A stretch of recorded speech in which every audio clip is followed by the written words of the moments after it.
আসসালামু আলাইকুম ওরহমতুল্লাহি ওবারাকাতু। প্রিয় সম্মানিত সুধী, অনেক বোন আছেন তাদের গোপন সমস্যাগুলি নিয়ে হোয়াটসঅ্যাপে ইমুতে আমাদের সাথে আলোচনা করেন।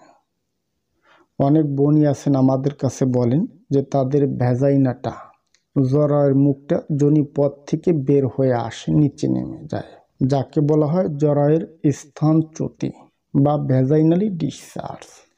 দেখুন, জরায়ুটা নিচে নেমে আসে, যোনিপথ দিয়ে বের হয়ে যায়।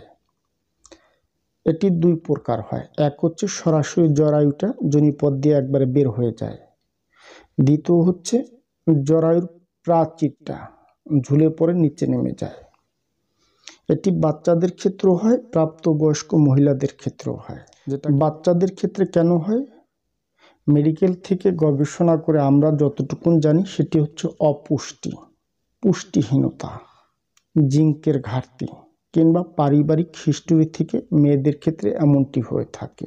এছাড়াও বিবাহিত মেয়েদের ক্ষেত্রে যেটা হয়, প্রসব পরবর্তীকালীন সময়ে মেয়েদের জরায়ুতে একটা দুর্বলতা চলে আসে, পেশি সংকোচন হয়, জরায়ুতে ব্লাড সার্কুলেশন থাকে না, যার কারণে জরায়ুর প্রাচীরটা ঝুলে পড়ে নিচে নেমে যায়। এমনকি অনেক মহিলাদের যখন বাচ্চা জন্ম দেয়, প্রসবকালীন সময় আমাদের গ্রামগঞ্জে থাকা অনেক মেয়ে লোকে আছেন বাচ্চা বের করার জন্য পেটের উপরে জোরে চাপ প্রয়োগ করে, তার থেকে জরায়ুটা বের হয়ে আসে।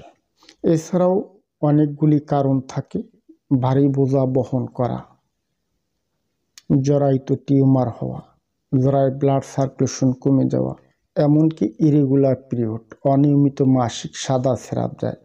এছাড়াও মেয়েদের জরায়ু প্রাচীরে টিউমারের সৃষ্টি হওয়া, অপুষ্টি ও ভারী বোঝা বহন করার কারণেও মেয়েদের ক্ষেত্রে এমনটি হয়ে থাকে। সর্বশেষ বলি, অলরেডি আপনাদের যাদের আছে ভ্যাজাইনার মুখটা নিচে নেমে যায়, ঝুলে পড়ে, আপনাদের জন্য করণীয় কি?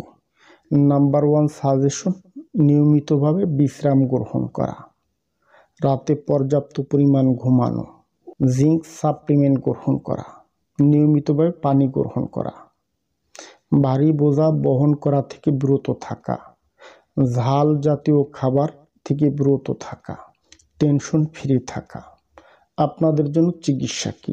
দেখুন, মূলত আমরা হচ্ছে হাকিমিক চিকিৎসক, আয়ুর্বেদিক ঔষধের মাধ্যমে ট্রিটমেন্ট করে থাকি। এখন আপনারা যারাই আছেন মেডিকেল থেকে চিকিৎসকের পরামর্শ নেন, আপনারা গাইনিক চিকিৎসকের পরামর্শ নেবেন, কিংবা আপনারা চাইলেও হোয়াটসঅ্যাপ থেকে আমাদের সাথে আলোচনা করতে পারেন।